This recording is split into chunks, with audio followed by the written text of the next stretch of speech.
welcome once again to Senior Focus. I'm your host, Bill Adams. Seniors Focus is a show designed for adults over the age of about 50 or so. And we come to you because of Armstrong Cable, and especially thanks to Greg Roten, who brings the show to you. Also thanks to the Canfield Library, where we're at today in the public library system in Mahoning County. Today we're going to be talking with one of our state representatives. His name is John Boccieri, and I'm sure you know him. You've seen him before. Thanks for coming on. Well, thank you for having me. Yeah, it's great. We're going to talk a little bit about your job and what you do, and also the Ohio budget right now is going through the legislature, and that affects things for a couple years, so maybe we could talk a little bit about that. But first of all, you're with the 59th District, or that's your location. Where is that?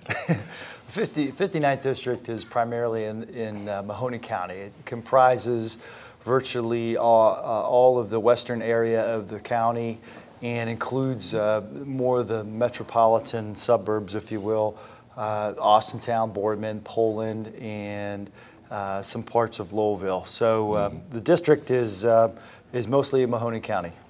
Yeah.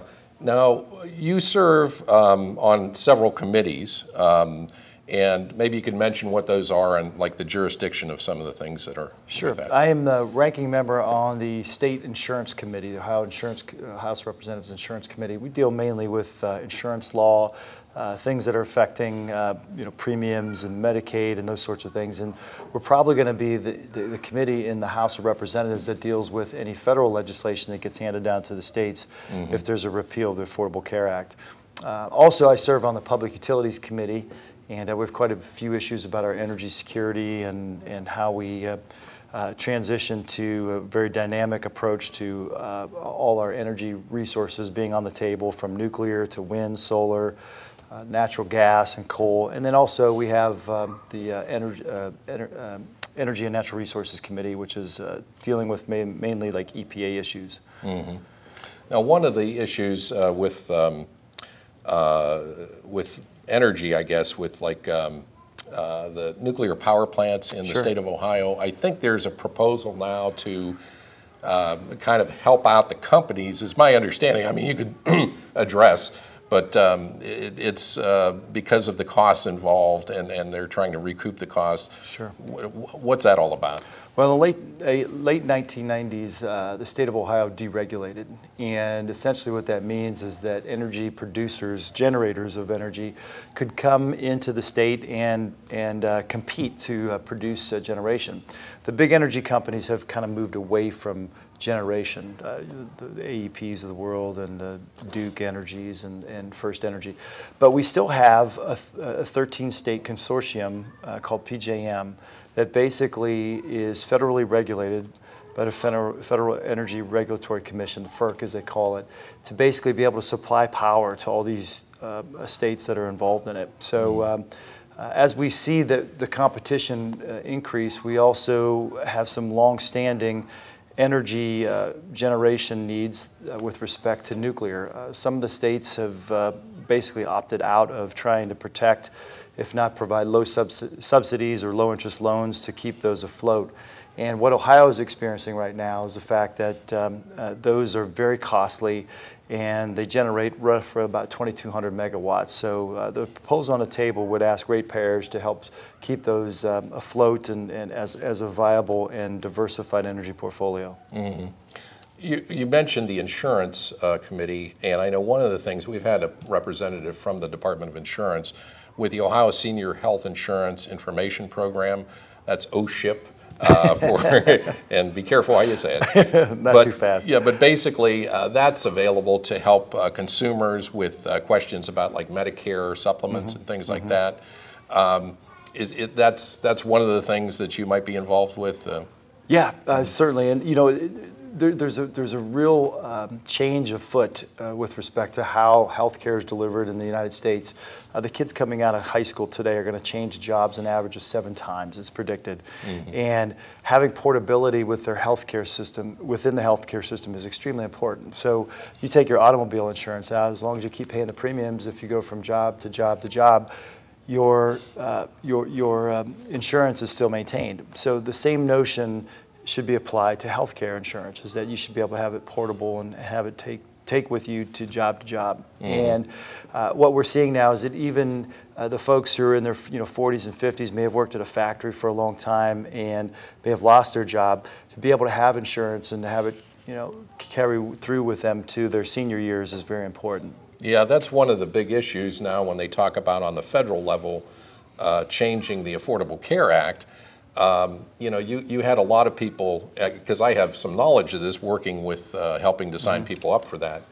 You had a lot of people in their 50s who lost coverage, and they were able to gain affordable coverage, and now they're in their 50s or early 60s before Medicare, and now they're talking about changing that, and the proposals I've seen in Washington would rapidly increase the premium for some of these people. That's a very vulnerable demographic and age group there. The folks who have worked for several decades and now find themselves facing unemployment or job retraining, and what do they do? How do they take care of their family? How do they take care of the health needs of their families? So it's really critical that the federal government doesn't eliminate. I think the prediction is about 23 million people off the rolls of individual health care. Right. The whole goal is to make sure that it covers everybody, but also that we can find a way to make it affordable as well. I don't think the government needs to be in the business of dictating prices and dictating care and coverage, but setting up parameters that allow both insurance and our public systems, Medicaid, Medicare, to operate efficiently and at the lowest cost possible. Mm-hmm. And in Ohio, we were fortunate because the governor, who is a Republican, but he actually supported the Medicaid expansion.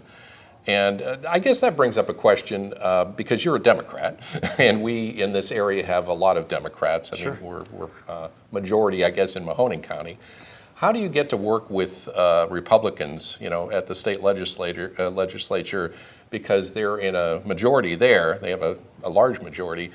How do you, as a Democratic legislator, work with them to get your ideas? That's a great question. Well, first of all, I think it starts off with a fundamental basic approach, is that, look, you might wear a red jersey or a blue jersey, but at the end of the day, we're all Americans. We're all Ohioans, and we've got to figure out a way to fix our problems. These challenges aren't just Democrat or Republican challenges. They're our challenges, and we've got to find a way to fix them.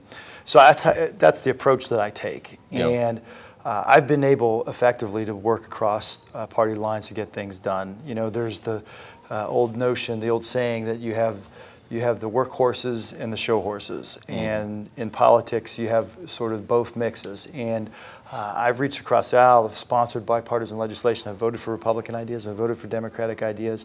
But at the end of the day, we've all got to find the right mix to fix our challenges. Right. And you have a unique perspective on some issues, again, that would pertain to older Ohioans. I think you have veterans, because you yourself are a veteran and you've served in the military. And Sure. Do you want to talk about that a little bit, about your background? Yeah, absolutely. I've spent 23 years in the Air Force, both on active duty and in the reserves, and fly C-130s. I've been all over the world, flying in operations of Iraqi freedom, enduring freedom, doing exercises, and it's been a great experience. I wouldn't trade that for anything that I have been able to do throughout my life. But our men and women who serve in the armed forces, they need our help. And especially when you get back from conflict and you're trying to transition back, I can tell you that the multiple rotations that we've been on have affected a great many of our airmen and women who are serving at the 9th Airlift Wing here locally. But making sure that our veterans aren't in want of health care, making sure that they are able to transition back into civilian life, and that their jobs are protected. Many of our reservists, in fact, a great deal of our airlift over in the theater was done and performed by members of the National Guard and Reserve. And so it's really important that when they get back, their jobs are protected and that they can transition back into the economy with very little effort. And that's what our legislation has been aimed to do. I had a bill that passed. You talk about working across the lines. Worked with Governor Taft to help sign the Military Injury Relief Fund. It's basically a checkoff on your taxes that allows for members of the military who have been injured overseas to come back and help them transition if they've had a catastrophic injury, if they've lost an arm or a leg, and help them buy prosthetics and the like. So it's really important that we take care of our veterans, and extremely now, because so many are coming back after serving so long. Right, right. And I remember there was the bonus that was passed for the Middle East veterans. You know, people were coming back from those conflicts. Is that still applicable? Can people still apply for that? Yeah, I think that the name of the conflict or the operation has changed, but yeah, there are some. There's the checkoff is still there for the injured soldiers coming back, and one of the other bills that we were able to get through and passed was having this separation. There was these folks that were coming around and protesting at our fallen soldiers' funerals. Oh boy! And basically, I was able to introduce a bill and get it passed in the legislature that would put a 200-foot setback. You know, they have, you know, the whole argument of where does the rights of free speech begin and the rights to privacy begin, and we felt, and the courts have said and maintained that it's about 200 feet. Mm-hmm. Well, as part of being a legislator, again, you work on laws and trying to get those passed, but as we've, you know, discussed, sometimes that's hard to do when you're in the minority, right? Although you can, you know, work with others. But the other part of your job, and I think any legislator's office, is constituent service. Right. So could you talk about that, and if somebody out there, you know, may have some concerns with state government, what does a state legislator do in those instances? Well, primarily what the state of Ohio does in terms of delivering essential services to our constituents and consumers around the state, we help educate, medicate, and incarcerate. Those are the three biggest components of the budget, and we help our counties out with incarceration and making sure that we're taking bad actors off the streets and helping for remediation of programs. You know, making sure our court systems are set up so that they can be funded. Local government fund is a revenue share from the state of Ohio back to counties to help them with, their court systems. We also help educate. You know, we push money back to the local communities and local school districts to help educate students, and there's a revenue share there with the state formula to help our local school districts. Mm-hmm. And when you talk about Medicaid, helping our hospitals and area agencies on aging and the like to provide essential services to the basic citizens of the county, you know, whether it's in the form of block grants to help with, you know, seniors and transportation needs and the like, or making sure our hospitals are taken care of with respect to indigent care, folks who can't afford insurance, so they're coming through the door without any health care coverage. Mm-hmm. Well, one of the things I know in the state budget, and that's coming. I mean, we're taping this right now in June. You may see it later, but this is the big time in the state budget because it has to be done by July 1st. So right now you've got legislators, especially the people at the head of the committees, I guess, and the higher ups in the state right. Senate and House, but they're arguing, hammering out the budget. And I know years ago it used to be education was number one as far as funding, right. But I think Medicaid has surpassed that in the last decade or two, and so Medicaid is a really key part of the budget.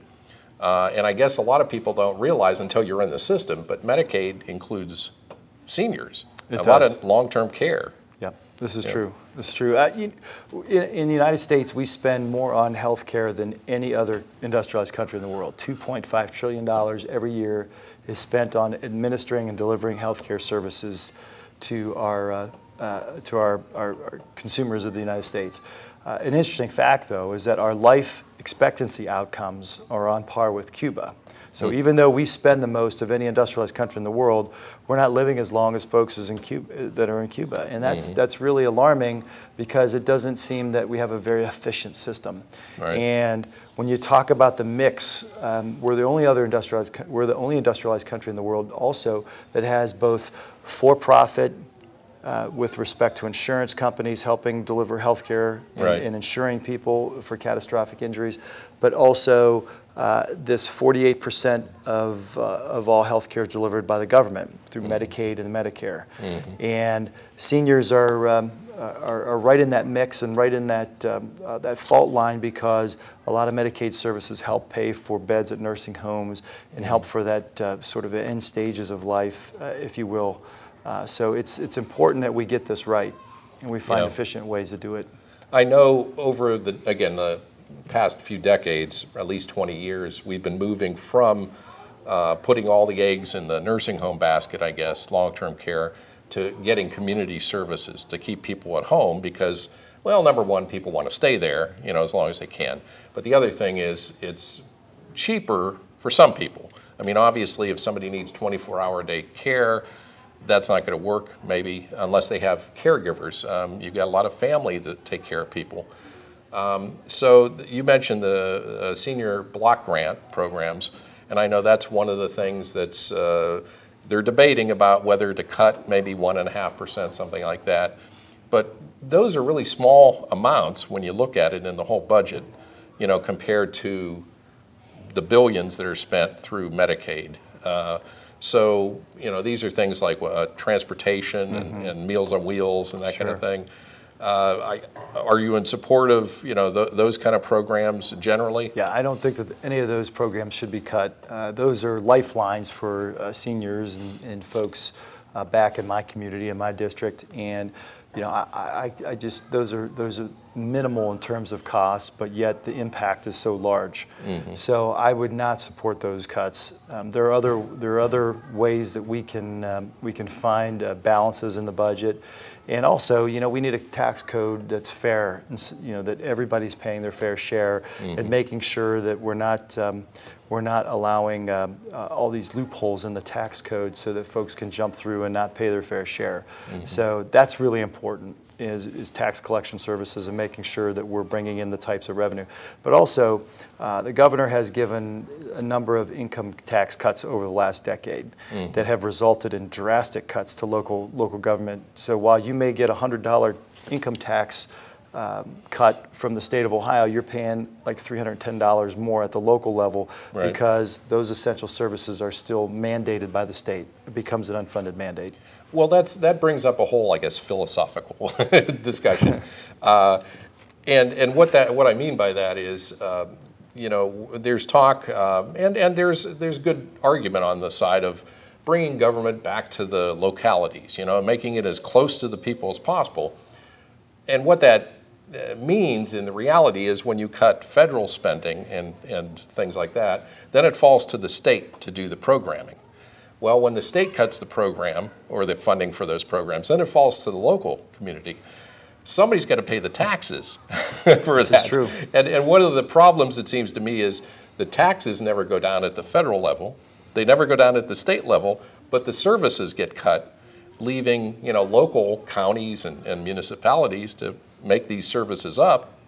How are they going to do that? That's a great observation. What we've called this is tax shifting. Basically, you're shifting the responsibility of taxes to the lowest layer of government, and making our local folks have the responsibility of funding things like our schools and making sure that we have enough resource to pave our roads. And you haven't paid any less money to the federal government, you haven't paid any less money to the state, but yet we're requiring the folks at the local level to have the responsibility of raising the taxes. One thing that's really interesting about this too is that when you talk about unfunded mandates, about what the state is meddling in a lot of different things at the local level. As an example, there's a proposal right now that would require all local property tax dollars to be sent to Columbus and then distributed. So that would not go over well, I believe, if that were to pass. But we're debating it right now in the General Assembly, and I have real concern about it. Well, why would they be? What's the point for that? I mean, just to give somebody in Columbus control over the money before it goes back, or how? Well, yeah, that's with respect to the state of Ohio and how we fund schools. There's been this long-standing debate that the state is not doing its fair share in terms of funding our local schools. In fact, it has cut, and we've, for the first time in my history of ever serving in the legislature, we've put $1 billion into for-profit charter schools. Okay. And what's troubling about this is that the highest performing charter school has not outperformed the lowest performing public school, but it's for-profit. So a lot of folks are getting wealthy off the fact that they're educating kids at in a for-profit institution, but yet our outcomes are so bad. Right. So they're getting the money, but not necessarily the oversight or the results that we would hope There's not accountability for teachers. There's not accountability for auditing of the money. We've heard the tragedy of the ECOT schools where you get the online schools, and these kids have never logged on, but the vendor got all the resources from the state of Ohio. That was a fleecing of state taxpayers. Right. So if somebody is upset about something like that, or they have a question, what would they do to contact you specifically? And we could talk about more in general about how they can affect the process, but just for you specifically, how do people get in touch with you? Well, you can call our Columbus office or call locally. I have an office in Columbus of a staff of one. Julia? Julia is my legislative aide, and myself. We try to answer every call and every email, and so if they can call or write in, we have a public website, and you can go to that as well. My number in Columbus is 614-466-6107, 614-466-6107, or go to the Ohio House Representative website, and you can click on our district and send an email. Yeah, and I also see there's an email listed here. It says just rep59@ohiohouse.gov. Right, that's correct. Rep59@ohiohouse.gov. Yeah. So in general, again, we're in the middle of the budget process, but I've gone online to see groups and individuals who are concerned about specific things in the budget. So if you wanted to, say somebody was really interested in something and they wanted to testify, how do you do that? What's the process for like going to Columbus? Well, what we would ask our constituents if they wanted to go and testify in the committee is to write to our office, and we'll contact the chairman of the committee and have them basically dialed into the next committee hearing or any subsequent hearings, so that they could sit down and speak to the General Assembly, or at least to the committee members who are going to have the opportunity to vote on any particular issue. We've had a number of folks come down and testify. Most importantly, Courtney Papik and her father came down and testified over a bill that we had introduced in her. Because of her, she was basically performing military duty, and a local school district wouldn't allow her to dress for her basketball game. Oh. And under the ASERA law, she's protected, and we wanted to make sure that those state protections are in place as well, because that's a federal law.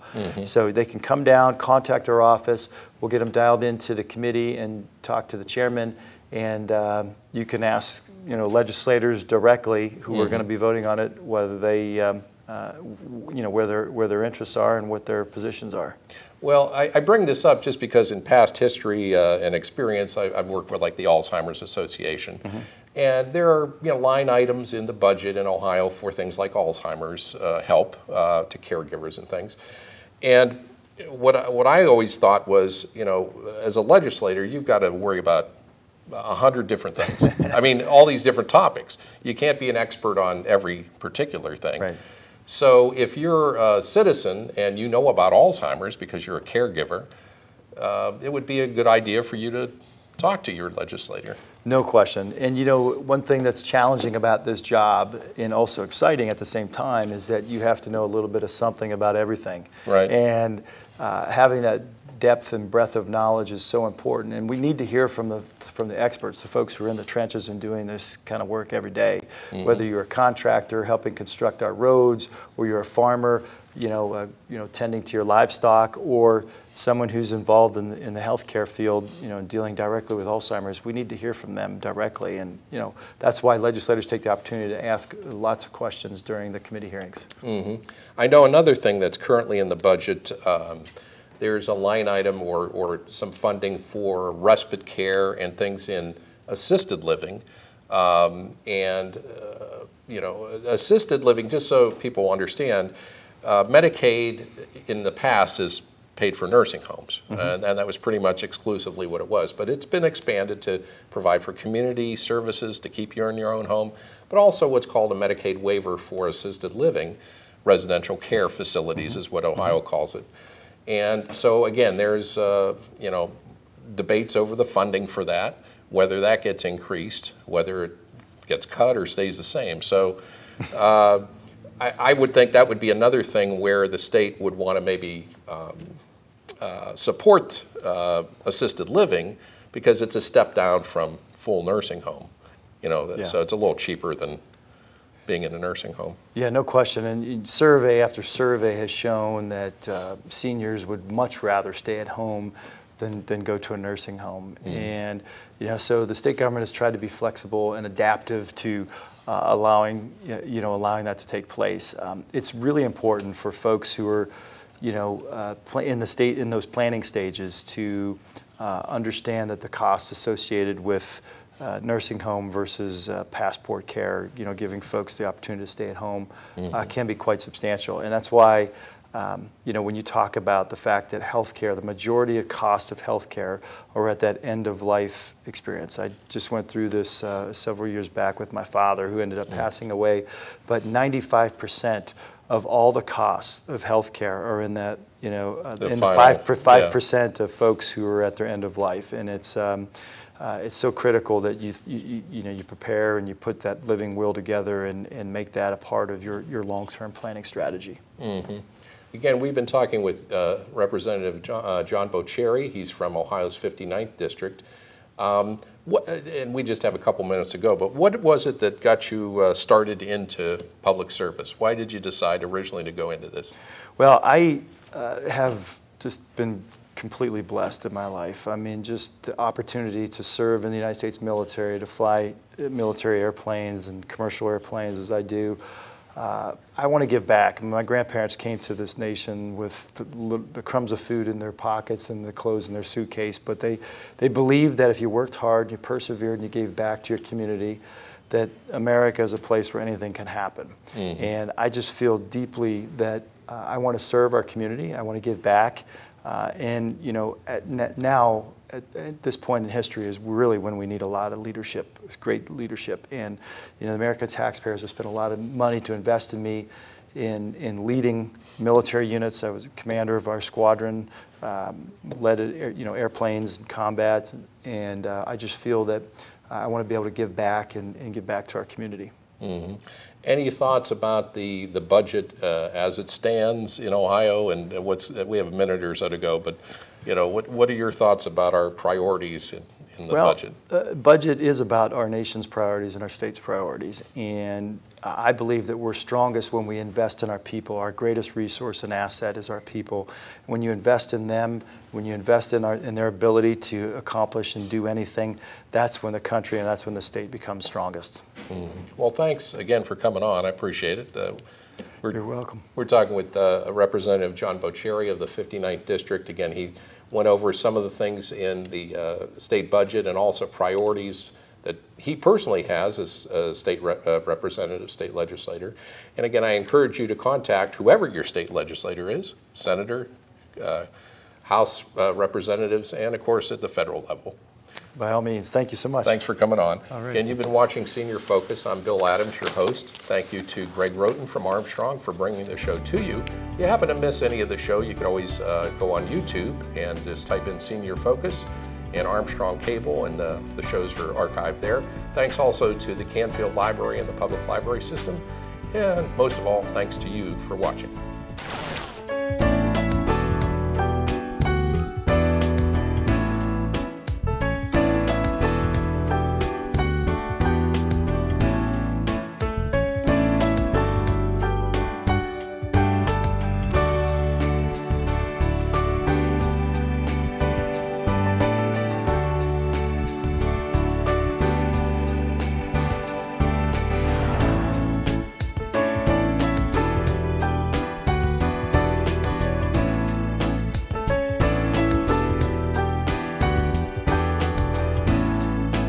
History, the sports, the stories, the events.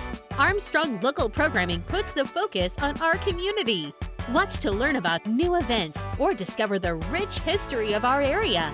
You can find local programming on your local programming channel and on demand. Want even more? Subscribe to the Armstrong One Wire channel on YouTube. It's our town all the time with Armstrong Local Programming. One Wire, infinite possibilities.